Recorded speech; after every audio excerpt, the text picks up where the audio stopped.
नमस्कार विद्यार्थी मित्र। आज हम कक्षा 8 विषय हिंदी इकाई 4 उठो धरा के अमर सपूतों भाग 3 देखेंगे। भाग 1 में हमने कविता का राग सीख लिया है। भाग 2 में हमने कविता की 2 पंक्तियाँ समझी थी, जिसका हम संक्षिप्त में विवरण करेंगे। उठो धरा के अमर सपूतों पुनः नया निर्माण करो, जन जन के जीवन में फिर से नव स्फूर्ति नव प्राण भरो। जिसका भावार्थ हमने देखा था, हे भारत माता के अमर पुत्रों, गुलामी की रात बीत गई है और आज़ादी का सबेरा हुआ है। अब तुम अज्ञान आलस्य की नींद से जागो और देश के नवनिर्माण में लग जाओ। तुम्हें देशवासियों के जीवन में फिर से नया उत्साह भरना है, उसमें नए प्राणों का संचार करना है। दूसरी पंक्ति देखेंगे। नई प्रात है, नई बात है, नई किरण है, ज्योति नई, नई उमंगे, नई तरंगे, नई आस है, सांस नई, युग युग के मूर्छे सुमनों में नई नई मुस्कान भरो। उठो धरा के अमर सपूतों पुनः नया निर्माण करो। जिसका भावार्थ हमने देखा था, आज़ादी की नई सुबह में नई चर्चाएं हो रही है, नए विचारों की किरणें फैल रही है। सब अपने जीवन में नए प्रकाश का अनुभव कर रहे हैं। लोगों के मन में नई उमंगें हैं और हौसले की नई लहरें हैं। सबके मन में नई आशाएं हैं। आज देशवासी खुलकर सांस ले रहे हैं। हे देश के सपूतों, तुम्हें युग युग के मुरझाए हुए फूलों को नई मुस्कान देनी है, उन्हें फिर से खिलाना है। आज हम तीसरी पंक्ति का भावार्थ समझेंगे। डाल डाल पर बैठे विहंग कुछ नए स्वरों में गाते हैं, गुन गुन गुन गुन करते भंवरे मस्त उधर मंडराते हैं। नवे युग की नूतन वीणा में नया राग नव गान भरो। उठो धरा के अमर सपूतों पुनः नया निर्माण करो। यहाँ पर डाल डाल पर बैठ विहग, विहग यानी कि पक्षी, पेड़ों की डालों पर बैठे पक्षियों के स्वरों में भी नवीनता है। नए स्वरों में गाते हैं, गुन गुन गुन करते भंवरे मस्त उदर मंडराते हैं।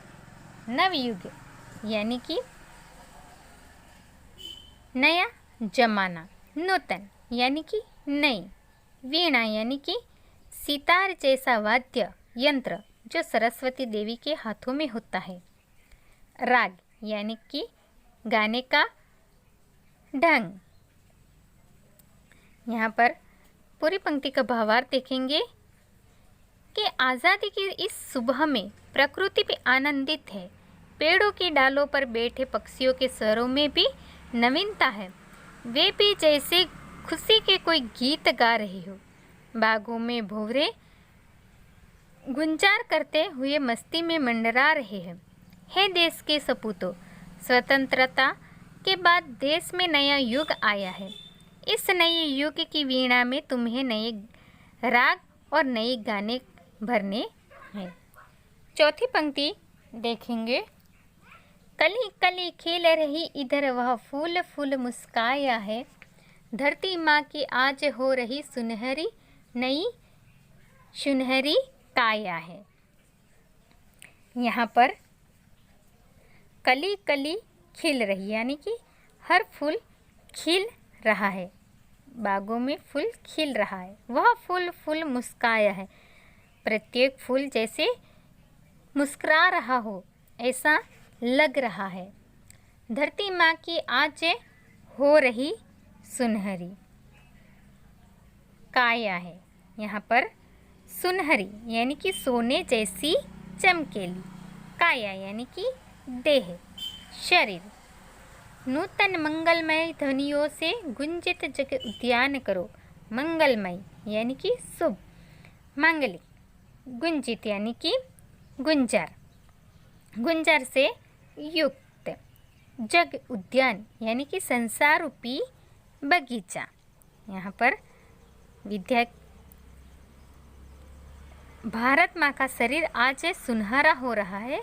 हे देश के सपूतों, तुम्हें मंगलमय वाणी से इस संसार रूपी उद्यान को गुंजित करना है। हम पूरी पंक्ति का भावार्थ देखेंगे। इधर उद्यान में कलियां खिल रही है और प्रत्येक फूल मुस्कुरा रहा है। सारे देश में स्वतंत्रता के सूर्य का प्रकाश फैला हुआ है।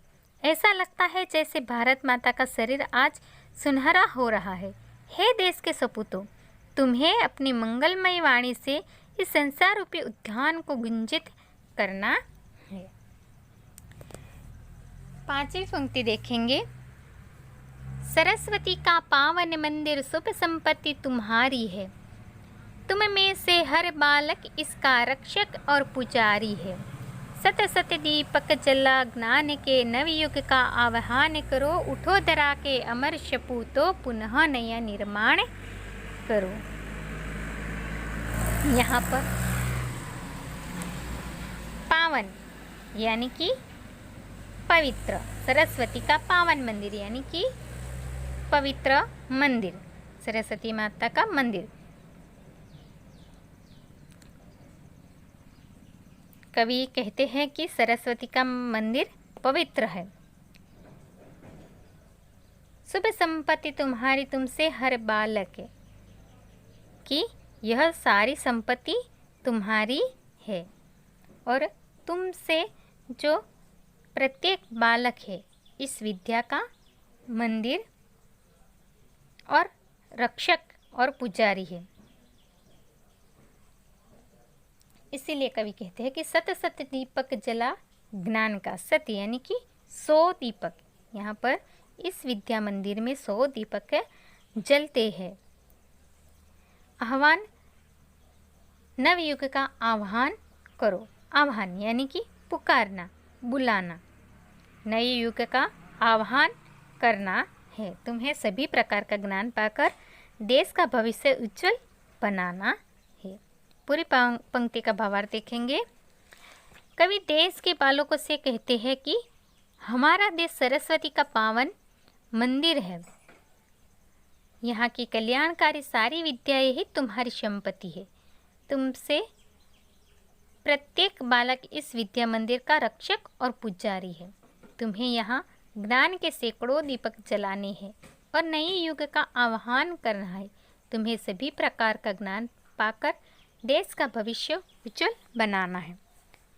सरस्वती का पावन मंदिर का यहाँ पर यह अर्थ होता है कि हमारी जो पाठशाला है और पाठशाला में जो बालक पढ़ने के लिए आते हैं वही इस विद्या मंदिर, इस पाठशाला को विद्या मंदिर कहा है कि यहाँ के जो सभी बालक है वह भारत माता के एक रक्षक और पुजारी है और सभी बच्चे ज्ञान प्राप्त कर नए युग का आह्वान करें। यह ऐसा कवि कहना चाहते हैं ताकि देश की उन्नति हो सके। धन्यवाद। शब्दार्थ लिखे और वीडियो में दिया हुआ होमवर्क करें। डालों पर बैठे पंछी क्या कर रहे हैं? डालों पर बैठे पंछी नए स्वरों में गाकर अपनी खुशी प्रकट कर रहे हैं। दूसरा प्रश्न, नूतन मंगलमय ध्वनियों से किसे गुंजित करना है? नूतन मंगलमय ध्वनियों से जगत रूपी उद्यान को गुंजित करना है। तीसरा प्रश्न, कवि ने किसे शुभ संपत्ति कहा है? कवि ने सरस्वती के पावन मंदिर को शुभ संपत्ति कहा है। चौथा प्रश्न, नवयुग का आह्वान कैसे किया जाएगा? ज्ञान के सैकड़ों दीपक जलाकर नवयुग का आह्वान किया जाएगा। पांचवा प्रश्न, वीणा किस देवी के हाथ में होती है? वीणा सरस्वती देवी के हाथ में होती है। छठवां प्रश्न, हम किसके रक्षक और पुजारी हैं? हम सरस्वती के पावन मंदिर के रक्षक और पुजारी